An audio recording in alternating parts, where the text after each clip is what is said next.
Welcome. In front of me is a Samsung Galaxy A01 Core, and today I'll show you how to capture a screenshot on this device.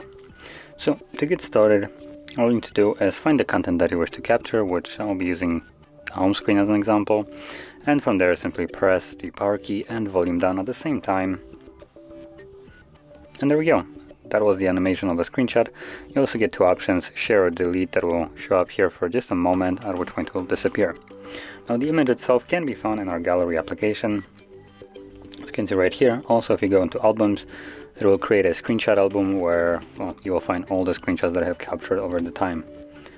So let's click on it and you can simply view the screenshot from here. So that is how you can capture a screenshot and also where you can find it. And if you found this very helpful, don't forget to hit like, subscribe, and thanks for watching.